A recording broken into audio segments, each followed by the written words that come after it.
Hello everyone. This is Taxi Lab. I'm the host, Lee Yang. Right now, I am standing at the entrance of the Tokyo Seimazu Driver's License Center, holding my freshly issued Japanese Class 2 Ordinary Driver's License, which is the commercial license to legally drive a taxi and carry passengers. From converting to a Japanese Ordinary License, to getting the Class 2 license today, it took a full 3.5 months of hassle. Today, I will share the entire process and practical tips with you all. Whether you want to come to Japan to drive a taxi and make extra money, or are just curious about the Japanese commercial driver's license exam process, this content is worth saving. Let's first sort out the basic background. I have lived in Tokyo for almost 3 years, and had 6 years of driving experience in China. Right after arriving in Japan, I successfully converted my Chinese license to a Japanese Class 1 license, which is what we call a regular private driver's license. You can only drive it yourself and cannot charge passengers.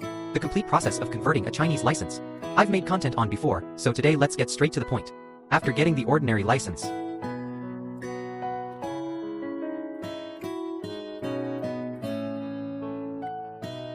what experiences and pitfalls are there?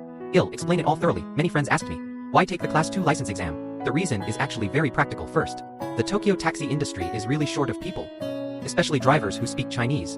In the past 2 years, tourism has opened up, and there are more and more Chinese tourists in Japan. Everyone wants to find a Chinese-speaking driver when taking a taxi. Chinese drivers get more orders, and the unit price is also higher than ordinary drivers. Second, driving a taxi offers flexible hours. I do self-media. My schedule is already irregular, so I can drive for half a day when free, earning more than working in an office, even if I don't make content in the future. Having this license means I won't worry about finding a job. It's like leaving myself an extra way out to take the Class 2 exam. First, you must meet the basic requirements first. You must already hold a Japanese Class 1 ordinary license. Even a newly converted one is fine. There is no additional driving experience requirement. I signed up on the very day I converted mine, fully meeting the requirements. Second, you must be at least 21 years old, a hard rule. If you're not old enough, you can't sign up. Third, corrected vision of 0, 8 or above, no colorblindness or weakness, and normal hearing. Most people can meet this. If you meet these 3 conditions, you can sign up. Next, choose a driving school. There are quite a few driving schools in Tokyo where you can learn Class 2, but most small driving schools only teach in Japanese, which is unfriendly to foreigners. I searched for a long time, and finally, chose a commuter driving school in Edogawa Ward. Why not choose a boot camp? Boot camp is indeed fast. You can finish the course in 2 weeks, but it requires staying at the driving school for half a month straight. I have content to update and can't leave with a commuter driving school. You can book classes when you are free. It is very suitable for those already living in Tokyo and busy with other things. Here, I want to remind everyone of a common misunderstanding. As long as it's your first time taking the Class 2 exam, no matter how many years you've been driving, you must go to a designated driving school to complete the required training and get a graduation certificate. Before you can take the exam at the police department, you cannot sign up directly. This is a legal requirement, so don't think about saving on training fees. If you skip steps, you won't be able to sign up, and it will be a wasted trip. After signing up, the training officially begins. It's divided into 2 parts, theory and skills. A total of 28 class hours, and not a single class can be missed. You must finish them all to graduate. Many people think theory is just memorizing the traffic rules again, but it's really not. The theory for Class 2, 90% of the content is aimed at commercial operations. Traffic rules only make up a very small part. The first part is service and standards. Whether to assist elderly passengers getting on and off. Whether to help carry luggage. How to adjust things if a passenger gets car sick. How to handle it if a passenger has a sudden medical emergency. All of it is required. Exam content. The second part is traffic rules for special scenarios. Tokyo Station. Parking rules in these crowded areas for passenger pickup. School commute time limits, which are not detailed in ordinary driver's licenses. The third part is service etiquette and greeting. Reminders. Luggage. There are requirements for all these details. It really carves service into the rules. Here is a piece of recent good news. Starting from 2024, the National Police Agency of Japan has opened the Chinese exam paper for the Class 2 written test. A few years ago, there was only the Japanese version. Many people got stuck on the language. Now, with the Chinese version, the difficulty is cut in half. I used the Chinese version for my exam. No need to worry about not understanding the questions at all. Of course, the classes are still in Japanese. I could understand with my N2 level, but if your Japanese is not good, there are driving schools in Tokyo that offer Chinese translation. It is just 30,000 to 40,000 yen more expensive. You can choose based on your needs. Next is the skills training. This part is really tiring. Every time class ends, my legs are sore, because the requirements for Class 2 and Class 1 are not in the same dimension at all. For Class 1, you drive yourself, as long as you don't violate rules, but for Class 2 carrying passengers, it must not only be safe, but also comfortable. The requirements are too different. Let me tell you a few of the strictest requirements. The first is fixed point, curbside parking. This is the #1 killer in the Class 2 exam. It requires the tires to be within 30 centimeters of the curb. Points will be deducted if it exceeds. The car body must also be parallel to the curb. If it's crooked, it will block the cars behind. When I first started practicing, it was either half a meter away, or running over the curb. I practiced at my doorstep for a weekend myself, to get the sense of distance. The second is smooth driving. How strict is the requirement? The instructor said, put a cup full of water in the passenger seat, drive the whole course, and it cannot spill. Stepping hard on the gas or braking leads to instant failure. I used to be used to sudden acceleration and sudden braking. It took me 3 class hours to break the old habit. Now when driving my own car, I'm used to stepping on them slowly, which is also an unexpected harvest. The third is safety confirmation. Driving in Japan already emphasizes confirmation, but Class 2 requires it to the extreme. You must walk around the car to check before starting. You must look back at the rear before opening the door. Bicycle lane changes require 3 confirmations. When passing intersections, you must turn your head to look left and right. Even if you clearly see there are no cars, if you don't turn your head, points will be deducted directly.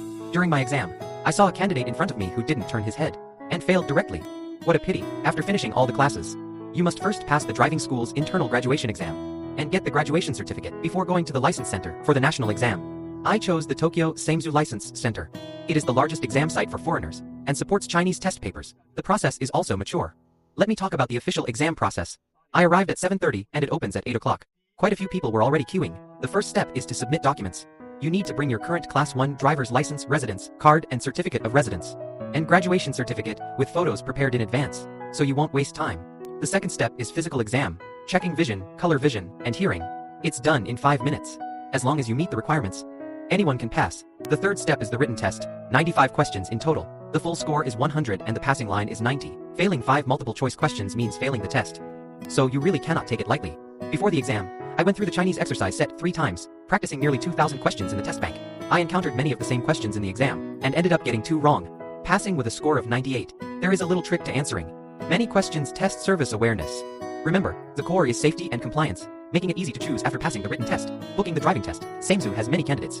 I got an appointment 2 weeks later, and during these 2 weeks, I didn't stay idle and went back to the driving school for extra practice. 3 times running, the Samsu exam routes twice. Where the schools are, where the intersections are, memorize them all. You really can't skimp on this extra practice money. Familiarize yourself with the route in advance. Not panicking during the exam makes the pass rate much higher. On the day of the road test drawing lots, I drew a notoriously strict examiner. I was panicking at first. Later, I found that as long as the movements are in place, the examiner won't intentionally fail you. Japan. Examiners still follow the rules. One more reminder. Before opening the door, you must look back to see if there is a bicycle behind. The candidate in front of me didn't look back before even getting in, and was failed. What a pity. The exam route is about 5 kilometers, simulating real passenger carrying scenarios. I was docked points twice passing the school gate. Forgot to turn my head to confirm. Docked 5 points finally pulling over. Exceeded by 2 centimeters, docked 10 points, final score, 85. Just barely passed, really close. Details really determine whether you pass. Almost would have had to wait another month. When the examiner announced the pass on the spot, I really breathed a huge sigh of relief. 3.5 months of hassle, finally got results after that. Exchanging for the new driver's license, paying over 2,000 yen. For the certificate fee, you can get it on the same day. Starting from this moment, you can legally drive a taxi and pick up passengers in Japan. Let me calculate it for everyone. The total cost is about 10,600 Chinese yuan in total. Not cheap, but as long as you drive a taxi in 2 or 3 months, you can earn back the cost. It's still very worth it. Finally, to summarize a few pitfalls. First, you can apply if you have a Japanese Class 1 driver's license. Even a newly exchanged one is fine. Second, there is indeed a Chinese written test. Now if your Japanese is poor, just choose a driving school with Chinese assistance. Don't force it. Third, road test details are more important than driving skills. It's okay to drive slowly. The movements must be done fully. Fourth, if the test booking is late, you can call every day to ask if there are cancelled slots. Often, you can get lucky and take the test early. My overall feeling is that Japan's Class 2 driver's license is indeed strict, but as long as you prepare seriously, most people can pass on the first try. No need to worry too much. I've had the license for a month now, already registered with a taxi company, and take a few orders when I'm free. Indeed, many tourists specifically ask for China-speaking drivers. The income is even better than I expected. If you have any questions, you can ask me in the comments section. I will answer whatever I know. That's all for today's Taxi Lab. I'm Lee Young. Don't forget to like, bookmark, and share to help more friends in need. See you next time.